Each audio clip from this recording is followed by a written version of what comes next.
Welcome, welcome to Fierce Friday. Welcome to the Million Mom Movement community. We are the activist arm of Purium Health Products, and I'm super excited to be here with you today. Today, we have a very important guest. She's a VIP in my world, one of my sheroes. Carey Gillam is going to be joining us in about 10 minutes. So if there's anyone that you would like to have join us today to be here, now is the time to reach out to them. I'm joined today by my counsel, Carmela Velarde, Taz Ferreira, and Naiva Flore. And it's really exciting to have you be here to join us in this really wonderful presentation. We're going to be talking with Carey about her book, The Monsanto Papers, which came out about a year ago in March of 2021, I think it was. But before we dive into that interview, we have some business to attend to. I want to welcome Taz Ferreira to share our pledge. Welcome, Taz. Thank you so much, Stephanie. Thank you so much, everyone, for being on today's call. I'm really excited. You know, and everyone on today's call, I know you care. Every person on this call was invited by someone. You're on this call. You care. But I want to ask you, how much do you care? Do you care enough to remove that Cheerios from another mama's cart that's poisoning our family? Start asking yourself this question. How much do you care? And a great way to share your caring heart is to share our pledge, because our pledge is exactly who we are and who we embody. So I'll read the pledge right now to you. And you can find the pledge on millionmommovement.info. Okay? Not .info. Millionmommovement. It is info. Okay, we're great. So pledge. I pledge to defend the health of myself and my family. I pledge to choose organic foods that are minimally processed and free of man-made ingredients. I pledge to read labels and educate myself on all aspects of clean living. I understand that my actions today will positively impact the health and environment of future generations. I am committed to sharing this movement of many. I am the Million Mom Movement. And mom is capitalized because it means the movement of many. Aunties, uncles, caregivers, husbands, daddies, we are all invited to share this movement together. You know, we talk about organic foods, but it's more than organic foods. A lot of the foods that we have contain glyphosate toxicity. So also check out the poison in our daily bread and share this with every single person you encounter. And this pledge is super simple. You can just share it with every single person you meet. And you ask them, does this resonate with you? How much do you care? So I'll send this back to Stephanie. We have an amazing call for you all today. Yay. Thank you so much, Taz. So glyphosate's been in the news quite a bit this past week. Have you all noticed? Fierce Friday was started 2 years ago in January of 2020, when I realized that as a chair of the Million Mom Movement Council, I had to do more. My own son, I had unknowingly poisoned by feeding him Cheerios for the first 7 years of his life. And I was outraged, I was upset. And as a proud brand partner of Purium, I knew I had to do more to educate and inspire us all to do more, to take action, to really become activists, to merge our prosperity with our activism. So I just wanted to give that as a little bit of background of how this container was created. And on that note, Carm, I want to pass the baton to you, my council member, Carmela Velarde, who's going to recount for you some of what's coming up in the news over the past week, because it is everywhere, right, Carmela?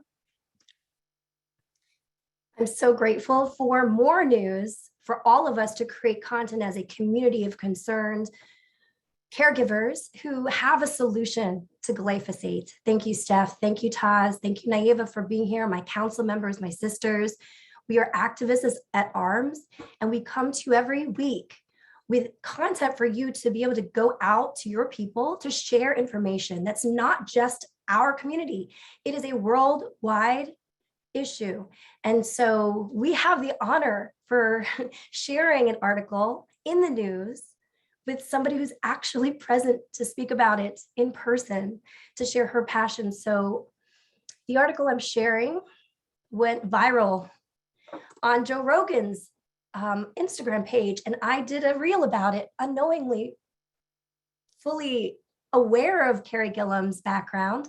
And then I started going deeper and deeper into her work, and I'm so excited to have her here. Thank you so much for being here. But The Guardian, which is rated news website of the year, she shared an article here just this past week, the 9th, last Saturday, that the disturbing weed killer, also known as Roundup, is tied to cancer found in 80% of US urine samples. So 80% of urine samples were drawn from children and adults in the United States health study, and it's linked to cancer. So I'm going to drop it into the chat so that you guys can do what you will with it. Ideally, you will report it yourself and connect people back to Carey and her book as well after you get all this great information. What's really remarkable is that celebrities and people who have a lot of influence are going for it and sharing. And I really wish that you and everyone in the community is also inspired. And another thing in the news, this was just this past week as well, on the 12th, Carey is the managing editor of the New Lead, a journalism initiative of the Environmental Working Group.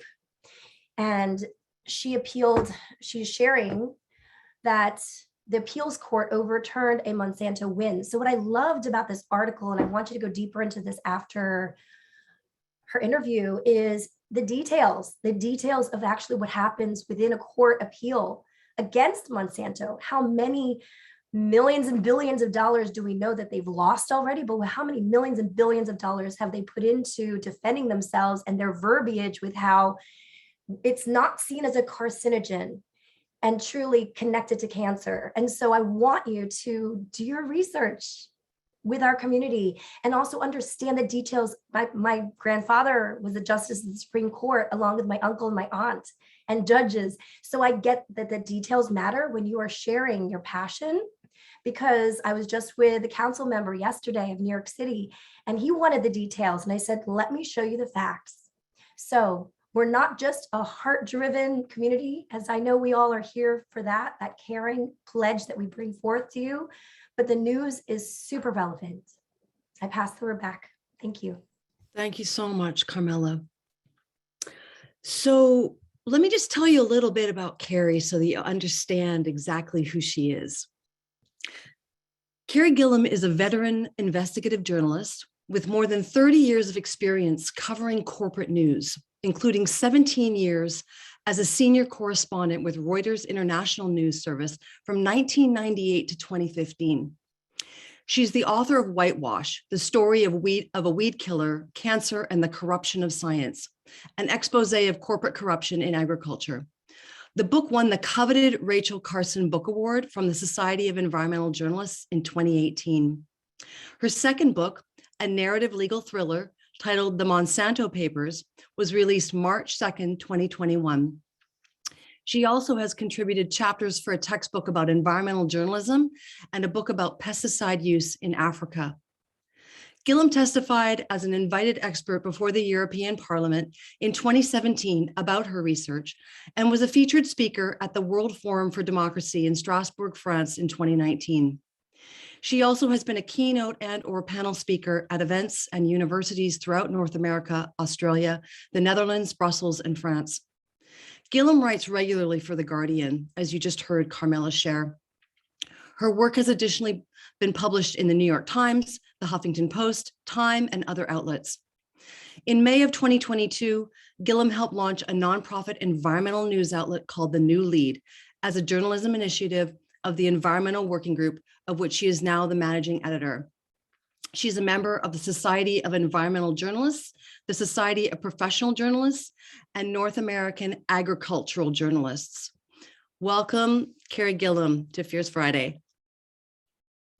Hello. Hi. Thank you. It's a long introduction, isn't it? I I felt appreciate like that, though. I felt it was needed. I really wanted us all to understand just the breadth and depth of your service, really. I mean, I know this is your work, but in this container, we see you as a servant leader, standing up for all of us. So thank you. Thank you for your service.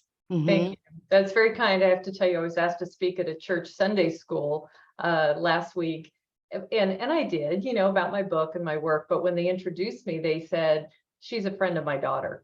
And that was all they said about me. And I think people were wondering why I was there. But anyway, so I appreciate that. Thank you. Yeah, you're welcome. And I just completed the Monsanto papers this morning. I'm going to just be fully transparent. I finished the last 2 chapters this morning, and I want to congratulate you on a tour de force, Carey. It fills me with emotion, actually. As I was reading the last 2 chapters, it's really, really powerful. And I just want to urge you all, if you haven't read Carey's book, I just want to support you in doing that and really understanding the breadth and depth to which we've been lied to, really, Carey. That's how I feel. And it's astounding, to be honest. I'm quoting from page 121, so many lies for so long. So before we dive into talking about the Monsanto papers, I want to go back to whitewash because I rewatched your interview with Amy Venner, the founder of our company, which happened, I think it was about 5 years ago. And I think that whitewash, had it just been published in 2015 or 2017. So that was 5 years ago. Yeah. Okay, perfect. And so talk to us a little bit about your, why it is that you wrote that book or why you felt compelled to write that book. Sure. No, it's kind of a funny story, actually. So I had been working at Reuters since 1998, and my main job at Reuters was to cover agriculture, agrochemicals, Monsanto, Dow, DuPont, Syngenta, everything that was really revolutionizing the agricultural community around the world and reframing what industrialized agriculture looked like. And, so I did that for all of those years, and that took me into Monsanto headquarters. It gave me a very close-up look and a real education into what these chemicals were doing, not only for farmers and farming and what it meant for our food, but also for soil and biodiversity and, our own general health and water quality and, all of these different issues and the science showing human health risks associated with the chemicals and in particular Monsanto's glyphosate-based Roundup. So I was writing all of these articles and starting to really connect the dots with the cancer. And at that time, the 2000s and the late 2010, 11, 12, most reporters were still pretty much following the Monsanto narrative. This stuff is safe, it's great, it's feeding the world, et cetera, et cetera. And I was really finding that wasn't really true. The data just didn't support that narrative. It supported the opposite. And so in 2015, this publisher, Island Press, came to me and said, wow, you're writing all this really incredible stuff for these stories going around the world. Could you put it in a book? And at first I said, no, no one will read it and I don't have time.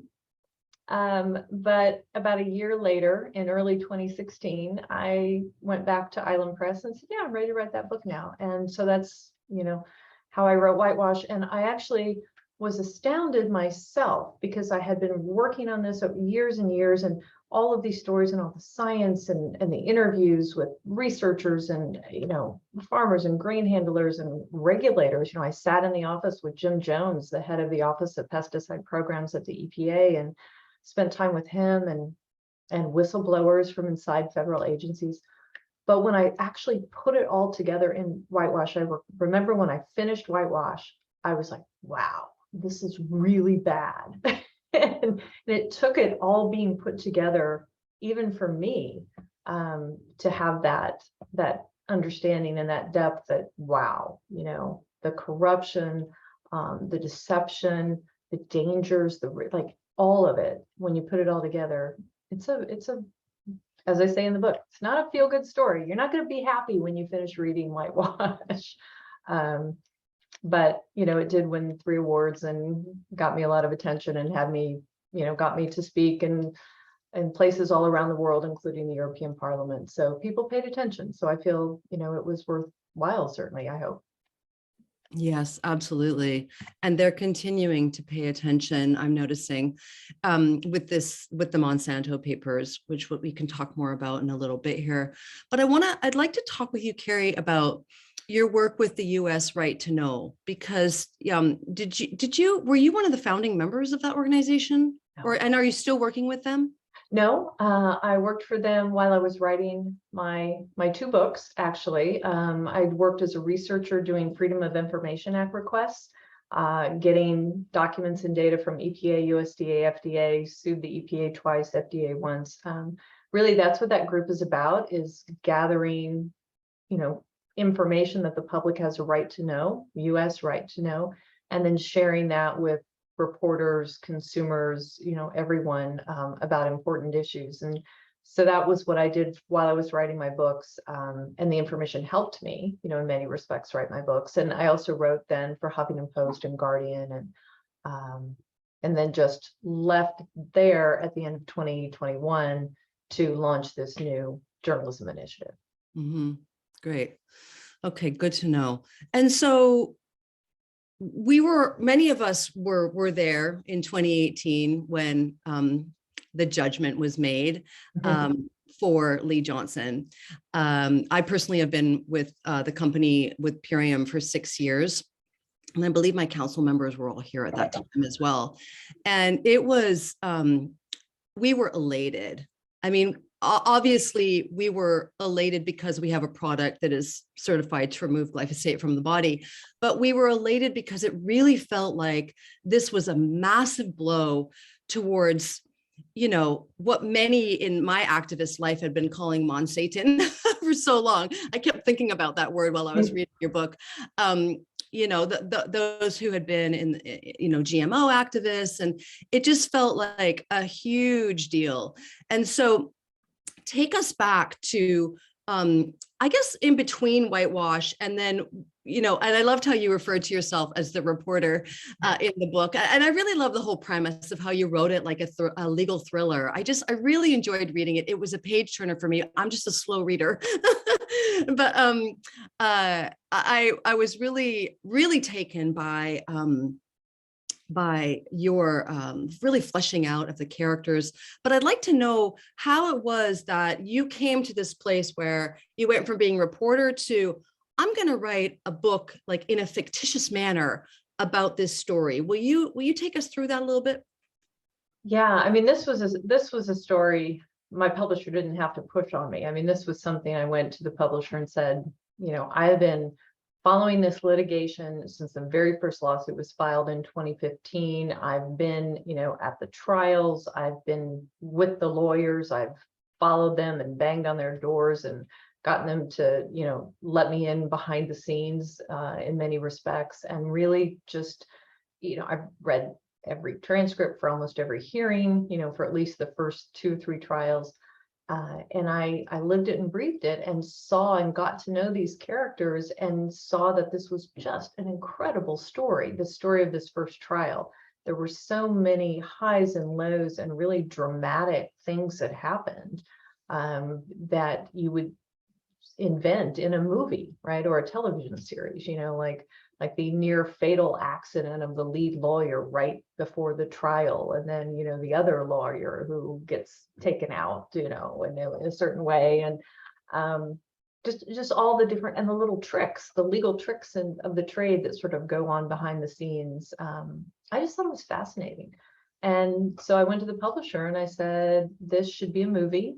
I don't know how to make a movie, but I know how to make a book. So let's make a book. And everything in it is true. We did not want to fictionalize any of it, but we wanted it to have the ease and the openness to general readers that fiction carries. And so tried to write it that way as a narrative story where you really get to know people and you feel for them, like Lee Johnson and the suffering that he went through and the cancer and having this bright future with his kids, and then learning, he's told he has 18 months to live, and what he goes through emotionally and then physically, the relationship with his wife, just all of that. And then the lawyers and what they went through. It moved me, and I thought it might move readers as well.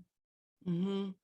Yeah, I mean, I think that's why I was filled with so much emotion as I was reading those final chapters this morning, because of how much I felt connected to the characters. Like I thought that you did an amazing job of really getting inside their heads, so to speak. I was actually blown away by how present you clearly were with all the different relationships that you had to have had with all the characters. Will you talk a little bit about that? Yeah, I mean, well, I did. I had to, right? So I spent a lot of time with all of them. A lot of time with Lee Johnson, a lot of time with his wife and his kids, and with the lawyers, Brent Wisner and Amy Wagstaff and Mike Miller and his wife Nancy and Dave Dickens, and just the whole cast of characters. And so when I was doing the book, I wanted to be very authentic, and so if I wasn't, and I write about in the end, how I source this. If I wasn't there for a conversation or an event that I was recounting, then I, would have all of the people who were in that event tell me what happened and fact check and this and that, and go back and forth and make sure I got the most accurate. But I didn't go back to things very often unless I had, a very detailed description of what happened. And so there's a lot, like when you see the courtroom scenes in the book, all of that is verbatim from transcripts and from videos, or I'm present and you can see when the judge is getting mad and he's getting ready to throw the lawyer out of the room, threatens to have him removed, and Brent's getting upset and all of that. That all just really happened. It was all very dramatic. And so yeah, I think it makes for a good story. I hope you read the epilogue. I did. Some people who don't read the epilogue, and I'm like, well, that's the Yeah. where you cry. That was such a moving moment for me, walking with Lee on this like little sidewalk, in the shade, and he's reaching up for the leaf, and I don't know. Well, you'll have to read it, but Yeah. talking about how he doesn't want to die, and it moved me. It made me want to cry. There were many times I've spent with Lee. I talk about in the book when he had the lesion on his leg and how it was just so open and it just went down to the bone and it was so painful for him. Oh, I cried when he showed me that. It just, I could imagine that someone could live in that kind of situation. Yeah, the pain that man endured. I think you also did a beautiful job of really recounting what Lee has been enduring and has endured, and his will to live. Like that man, he's still alive, right, Carey? He is, and I just was with him in April in Canada, and he's doing really well. It's amazing. He said way back when, I've just decided I'm not going to die. Like I'm just going to not die. And so far he's not. He still gets regular chemo. He still has a whole array of things that he's enduring and going through, but he's kind of in a rhythm now, or place now, where he's just kind of keeping cancer right, in an even place here. Cancer's not getting ahead of him, and he's not getting ahead of it either. The battle continues, I guess. I saw a picture of you and he looked really good. And maybe it was it might have been for promotion for the documentary that out of Canada called Into the Weeds, which I'm trying to get. Just FYI, everybody, I'm going to try and create a screening of that documentary for us all in the very near future. But yeah, he looked really good. His skin looked really good. So is he improved, Carey? His skin, right? So he's able to do these radiation treatments now that, as I said, they've sort of figured out this perfect storm of treatment. And if he keeps up with these radiation treatments, they kind of burn off the lesions and the scars, and then the skin smooths out as it heals. And he does look fantastic, which I mean, relevantly speaking, but he does look good and he feels pretty good. His energy is still pretty low. You know, he can't go for a long time, and he has to have a lot of pain medication and things to help with the pain, but he's Yeah. doing well. The documentary film Into the Weeds, yeah, if you're looking for a screening, I can connect you if you're not already connected. I'm the production consultant on that film, and Oh, fabulous. it was based on, they bought the rights to my books, and I introduced them to Lee, and Lee didn't want to do the film. He was dead set against it. He didn't want anything to do with them, and it really took a lot of arm twisting. But now he says he's very happy he did. He's very happy with the film. Fabulous. So you just mentioned that they bought the rights to your 2 books. Yeah. Does that mean that there is going to be a film? Well, they bought the documentary rights to the film, or to the books. So they are able to do a documentary. And then the TV series and feature film rights are controlled by another group right now out in Hollywood, affiliated with Sony Entertainment, is really all I can say right now. So Okay. there's some things happening there. Brewing. That's very exciting. Hope so, yeah. Justice. I'm told, you know, I mean, they say it's happening for sure, but I think until I actually see it, you know, Right. Yeah. up Yeah. on the screen, or I'm watching it on Netflix, like, or something, I'm not going to believe it, but we'll see. Yeah. I used to work for 20th Century Fox, and it's a long and winding road to get films made. But I do believe that this has all the elements, just like you felt and thought. It has all the elements of an amazing screenplay. Yeah. So, yeah, really, the cast of characters is brilliant. Like, we could already have some fun casting them.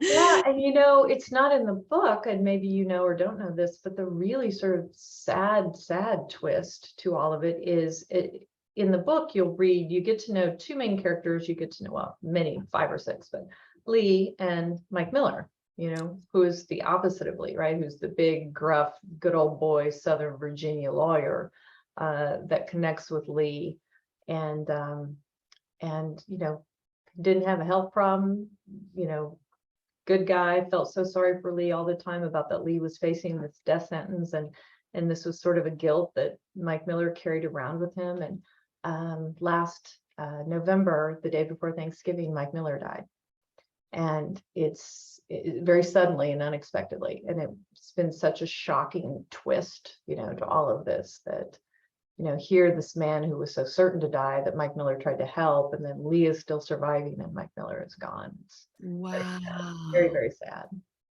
This is the one who had the accident, the kiteboarding accident in the book, right? Who almost died right before Lee's trial, right? Yeah. Wow. But no, he suffered a very extreme, sudden, mysterious illness the week before Thanksgiving, and just went into a tailspin and died. It's terrible, terrible. Right. I'm sorry to hear that. And our hearts and prayers go out to him and his family and his amazing, you know, legal practice out there. Is it Virginia? Where's he? Yeah, they're based in Orange, Virginia, and yeah, and they are pursuing. I'm working on some stuff right now. They are going back after Monsanto and Roundup with some new trials. Mm-hmm. Wow. I'd like to pivot, Carey, and talk about the non-Hodgkin's lymphoma for a moment here, because that is a really important topic throughout the entire book. And throughout I would imagine the continued litigation. I'd love to hear your thoughts about that, as well as if I'm on the right track here. But I recently heard non-Hodgkin's lymphoma referred to as the farmer's cancer. And that just was like so saddening to me that that's what it's called. And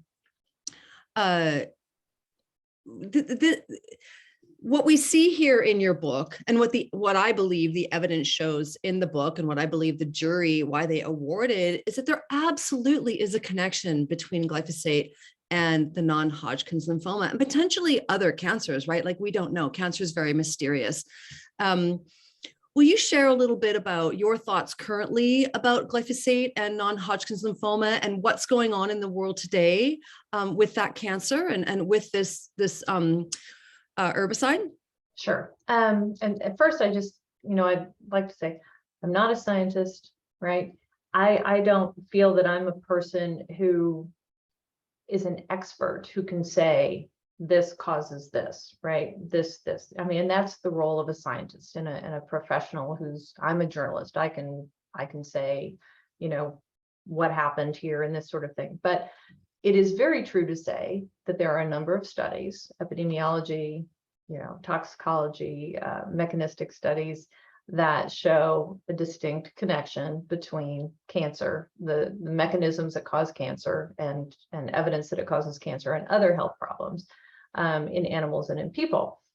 The association to non-Hodgkin lymphoma comes from a series of epidemiology studies looking at farm workers, in different states and in different countries, and finding a positive association to non-Hodgkin lymphoma. So there very definitely is evidence of that connection. And the evidence is so strong that the International Agency for Research on Cancer drew that particular connection out when it said, yes, it looks like glyphosate, the ingredient here, is a probable human carcinogen.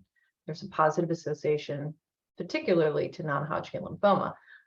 There are also other cancers. Yes, there's acute myeloid leukemia, multiple myeloma, there are liver problems, a whole array of things that scientific studies have drawn links to between glyphosate and also Roundup, because of course, Roundup is a little bit different than just talking about glyphosate, because Roundup has historically had other chemicals in it, surfactants and others.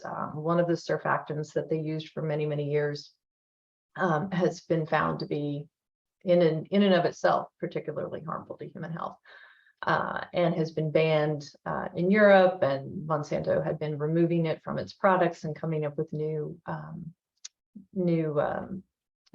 recipes, if you will.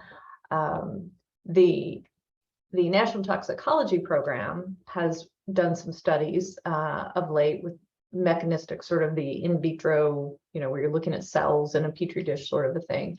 And they have found, evidence that it can cause oxidative stress and other indicators that it causes cancer. So the weight of evidence that shows that this particular pesticide, can be carcinogenic, carries a cancer risk, is pretty strong. In the eyes of internationally recognized and highly esteemed professional scientists. Is the book closed on does it cause cancer? I don't know that you can say that, because you still have, agencies like the EPA and others around the world who say, we don't think the evidence is strong enough that it causes cancer. But of course, there's a whole very questionable series of events that goes along with these regulatory findings, because they don't give the same sort of weight to these independent scientific studies. They give more weight to the studies that are bought and paid for by Monsanto and Bayer and others in the chemical industry. So are they really looking at things properly? The EPA has pretty much ignored its own scientific advisory panel when it comes to looking at the safety of glyphosate. It's ignored the EPA's Office of Research and Development, which said there's no way you can say that this doesn't cause cancer. There's so much evidence, you can't say that, and yet the EPA's official position is exactly that. So, as a journalist, I would say maybe the jury is still out, sort of, but the weight of evidence is certainly favors that there's a pretty strong connection between cancer. And what does that mean? Well, at the very least, it should probably carry a warning label, right? Warning people of this. Monsanto knows that the science shows that there's a cancer risk. They know that. And instead of warning people about that, they have denied that risk is true. They've denied that the science is true. They've sought to manipulate and undermine the science. They've sought to harass and invalidate the scientists. They've sought to get US Congress to stop funding the International Agency for Research on Cancer, which, is that a good idea when 40% of us are expected to get cancer in our lifetimes? But yet that's what the chemical industry wants us to do, is stop funding this research group. So I don't know. That's a very long answer to your question. Thank you. Yeah, I mean, as someone who received a cancer diagnosis myself 3 years ago, if there's a possibility that it causes cancer, then shouldn't we be erring on the side of, yes, a warning, absolutely.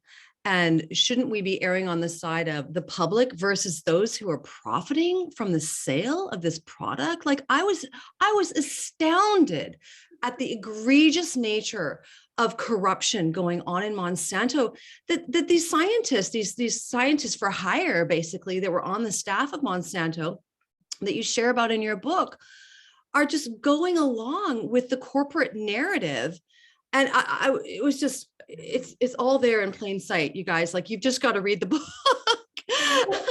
and this is the thing too, and I've asked this of Monsanto, and if your product really is so safe and there really is not legitimate evidence, tying it to cancer or other risks, why do you have to spend so much money, millions and millions and millions of dollars, secretly to fund front groups and secret third parties and attack, strategies? And you wouldn't, it seems like you wouldn't have to do that if there wasn't something to all of that. And even the judge, several of the judges have noted in writing in these cases, that it's very clear that Monsanto, was very specific. I don't have this quote in front of me, but very specifically intending to mislead and deceive consumers and regulators about the safety of its product. The evidence is very clear that they intentionally have manipulated and deceived and lied through the scientific community, the regulatory community, and directly to consumers for years and years and years. Yeah, decades. Decades. Yes. So Roundup, so safe you can drink it. That was repeated multiple times throughout your book. I also, I wrote down, just because I just appreciated the commentary, because I've been an activist for over 30 years, Carey. I don't know that you know that. I've been an environmental activist, social justice activist for many, many years, and fighting the man, for a long time here.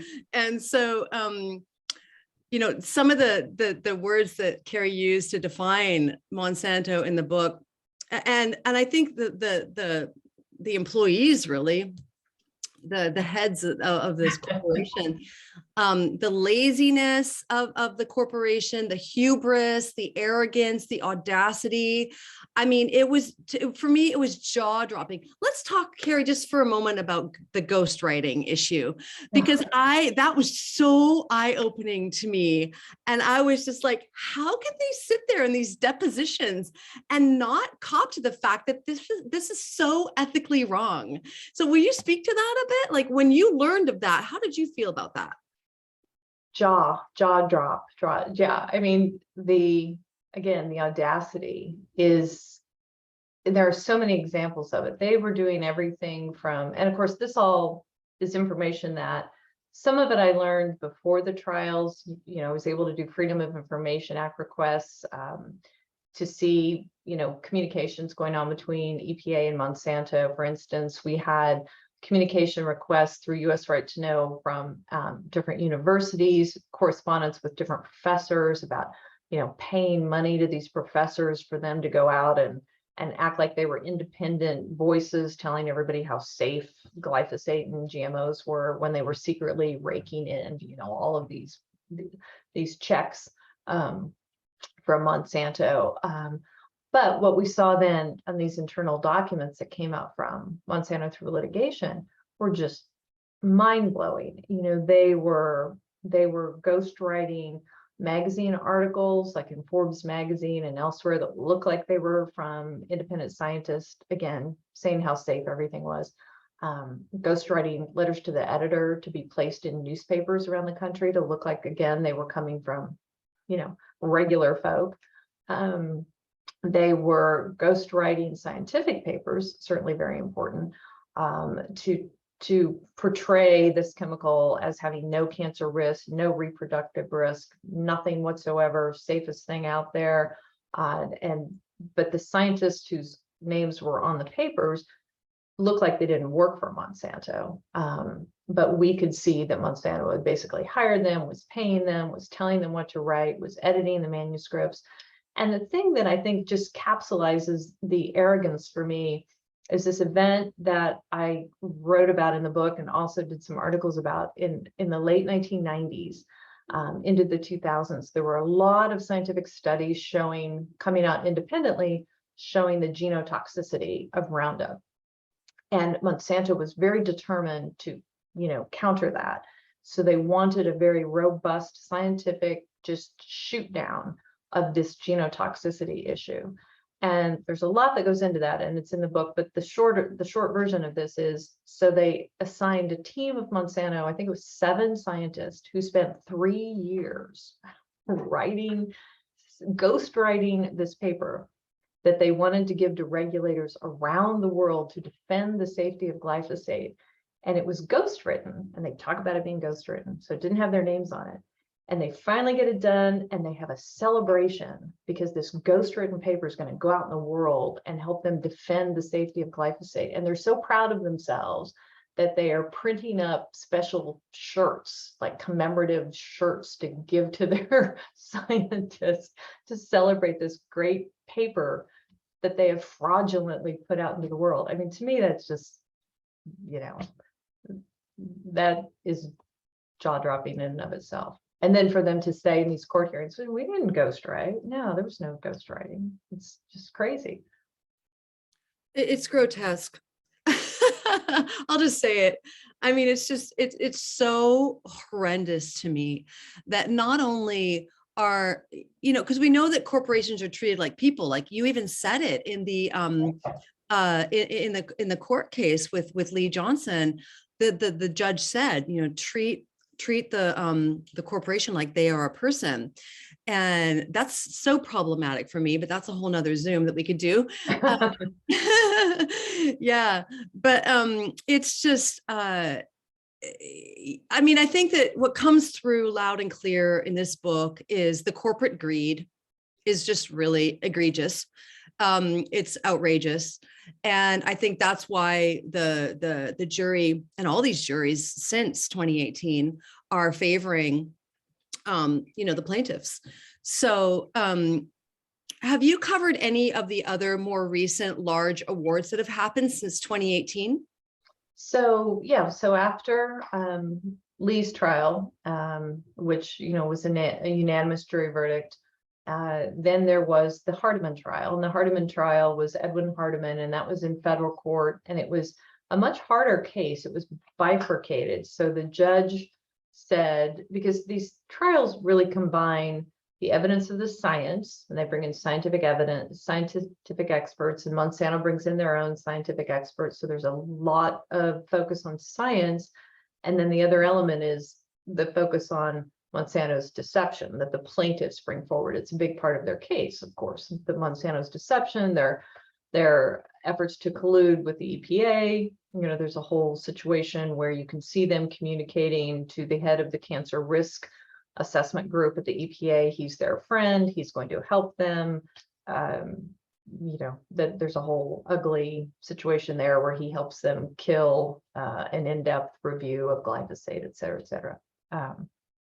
But now I just lost my train of thought. Oh, in the trials. So in the second trial in Hardiman, the judge ordered a bifurcation where he said, we don't want you to talk about all that, the lies and the deception to the jury. We want you to just talk about the science. And if the jury finds that, yes, just from the science it causes cancer, then we will have a part 2 of the trial. And then you can talk about all the other stuff they did, and you can ask for damages. And so that was a very important case, and that was Hardiman. And then once again, the jury said, yes, based on just the science causes cancer. Then part 2, yes, that was a case of this one individual, and it was another unanimous jury decision. And then the third big award was a husband and wife who both had non-Hodgkin lymphoma. and the jury awarded them over $1 billion in damages. So that was just crazy. Now, since then, Monsanto sought to appeal those. They were unsuccessful, but there have been 4 other trials.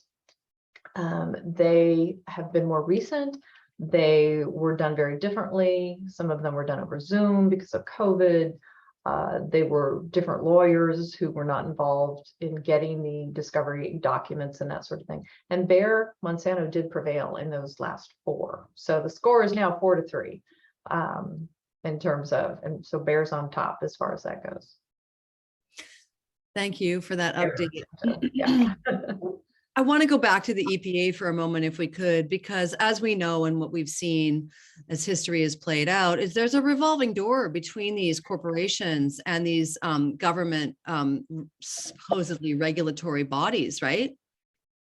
Oh, yeah. And I mean, that's, that's not something that you only see with respect to the agrochemical industry. I mean, you've seen that in oil and gas and pharmaceutical, and, it's a very bad system that we have, in my opinion. I think in a lot of people's opinion, that you have companies that are regulated by a specific agency, and you have people from those companies then going to head those agencies, and vice versa, and back and forth. And it's a very incestuous and cozy sort of situation that doesn't seem to serve the public very well, but serves corporate interests very well. So yeah, but I mean, we've seen a lot of that. I mean, that came into play in one respect. I mean, it did in many respects with Monsanto, but in one respect with Jess Rowland, the cancer assessment review guy at the EPA, who was leaving the EPA and retiring, but Monsanto very much wanted him to, get this favorable cancer review in before he left, and have him help them kill a different review by a different federal agency. And so there's all of these communications back and forth, and you see, and again, I wrote about this in a separate article as well as in the book, the EPA officials jumped like that when they got those Monsanto emails. I mean, I did a story where I put the timeline in there because, trying to get the head of the EPA to respond to you, I mean, depending on who you are, it could be weeks, right? Months. If you're a Monsanto official, it's like 20 minutes. And Monsanto is saying, hey, we need you to help us. This other agency is going to delve into glyphosate. We really don't want them to do that. And, within 24 hours, you had a coordinated effort by the head guys at the EPA to shut down this other agency review of glyphosate. So Oh, we've got work to do. Oh my goodness, we've got work to do. Oh, yeah, deep breaths as we just take all this in, right? Wow. yeah. There's a lot of chats, a lot going on in the chat. I'm seeing a lot of commentary. Yeah, this is hard. This is hard living through this. We're living through one of the most toxic eras ever on planet Earth. I know you're aware of this, Carey. And what I like to say to this community is we're the ones that we've been waiting for. We need to put on the green cape every day and show up, just like Taz was saying at the top.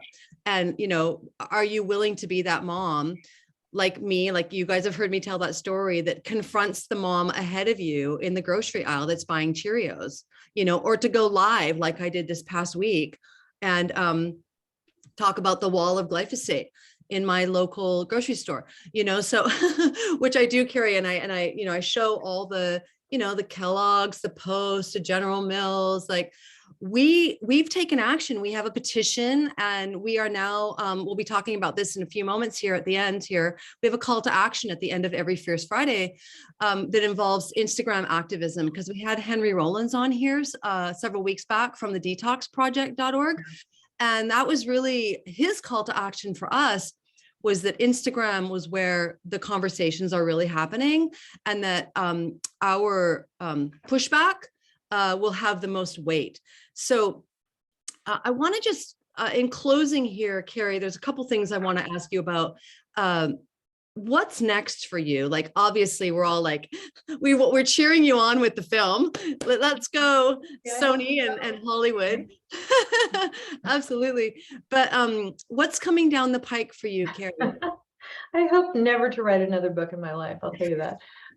It just sucks the life out of me and the energy and time away from my family. So probably no more books. I am hoping that I can, I think a film or a television series, they're looking at a limited television series, would be very impactful. And I really do hope that that happens. And we've got a lot of audio we've pulled together for a podcast and have some early discussions with that. You know, a lot of interviews with the people involved and just taking people through the story in that way. But I'm hoping, you know, the new lead, check it out, please. We're trying to bring you stories like this and get more information out there about a whole array of environmental problems that you know, are creating a real danger for our future generations. That's what I care most about. You know, I'm old, I'm gonna die, probably get cancer, who knows, but I have 3 kids and I want them to have kids and I want their kids to have kids, and I don't want them to be facing a future that is just, you know, disease and death and suffering and bad air and water and like, ew, like what are we doing to our world? And you know, 40% of us are expected to get cancer in our lifetimes now here in the US, and that is insane to me. And our government, our National Toxicology Program, they put out reports. Very few people pay attention, I guess, but they say if we want to get a handle on this stuff, on our health, we've got to clean up the environment. We have to deal with the environmental contaminants that are destroying our health. And they are, I mean, they are, you know, reproductive health, fertility, everything, cognitive ability, neurodevelopmental issues. So it's not just cancer, it's a whole array of things that are making us sicker and sicker and making our future really dark for our kids. And so I'm just going to keep doing whatever I can do to bring information to light out there. I'm not an activist. I don't know how to be an activist. You know, but I think information is power. And I think if you bring truths to light and you share facts, then people can make smarter choices. And hopefully, you know, that trickles into policy choices and a better future, I hope. So. Yeah, thank you. Thank you so much. And I have to say that in my opinion, you are an activist. You might not see yourself as one, but I see you as one. And I thank God for you, truly. Your activism, you know, my work here with the Million Mom Movement is helping every single one of us to become activists in our own way. And it's not going to look like what my activism looks like, right? So for really what it's about is doing what's right and taking your, you know, your heartfelt emotions and putting those into actions that really are indicative of your values and just like you said, like the world that we are creating. Yeah. Right. So, and then the last thing I want to read, because I read right all the way to the acknowledgements, Carey. I read in the very last paragraph. I wanted to read to you all because she's talking about you. Oh. And finally, I say thank you to the growing number of enlightened individuals who understand the dangers chemicals such as glyphosate pose to our health and who are toiling away in their communities to create a healthier world for us all. There is no more time to waste. Yes. Yes. That's so much more eloquently than the rant I just went on. So yes, thank you for sharing that. Well, so that is who we are at the Million Mom Movement, because every day we are educating about glyphosate and the solution to get it out of your body. And one of the things that I wanted you to know, Carey, because I just learned this from Henry Rollins, like I said, a few weeks back, we still have the only product that has been certified to remove glyphosate from the body, Biomedic. Of the entire world, Henry let us know that. And so we're really proud of that fact, and we share about it often. So thank you so much for being here with us today, Carey. We are so grateful for your activism, your brand of activism, woman. Thank you for having me. I'm loving the chats. Thank you guys. That's yeah. Lots of love for Carey. Thank you. All right. So we're not done yet, but because we want to talk about our call to action, and because at the end of every Fierce Friday, we have a call to action. And so I'd like to invite Naiva Flory on to share about that call to action. Welcome, Naiva. Hey, Stephanie. Hey, everyone. Thank you so much, Carey, for being here with us today. So our call to action is on 365 brand whole wheat bread, and it comes from Whole Foods.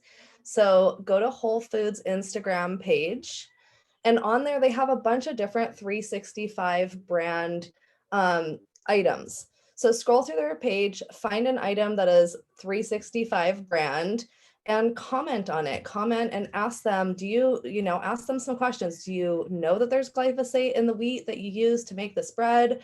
Are you aware that there's the chemical glyphosate in the ingredients that you have in these whole wheat breads?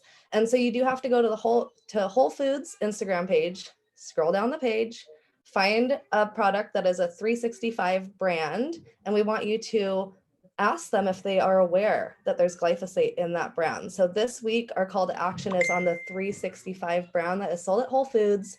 And they have a bunch of different items besides whole wheat bread, but really we want to ask about items that contain whole wheat in it, because that is the issue right now, is the glyphosate being in that wheat that is in that bread. So thank you so much. Back to you, Stephanie. Thank you. And here's what I want to just add to that, Naiva. What my team is doing is they're screenshotting the communication that's happening on Instagram, and they're uploading it to their stories.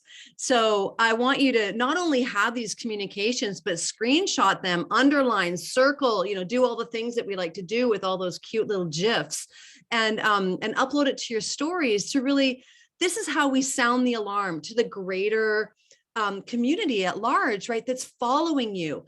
Know that people are following you. Many, many people are following you, and you might not hear from them immediately, but eventually everyone's going to be talking. If Joe Rogan is talking about glyphosate, you guys, we've almost reached the 100th monkey, right? We're almost there.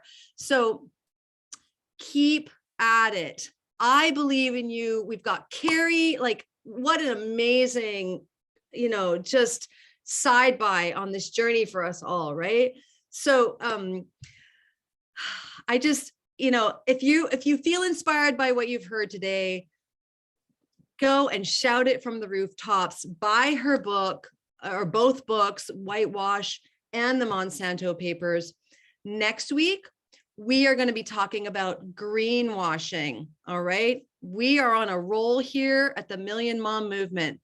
So invite your friends, invite your family, invite your colleagues, check us out, because we mean business, don't we, Council? Yeah. So thank you so much for being with us. We're so grateful that you are a part of this movement. We couldn't do it without you. We're not going to get to 1 million without you. So thank you for your time. Have a beautiful weekend. Happy Fierce Friday. Goodbye, everyone.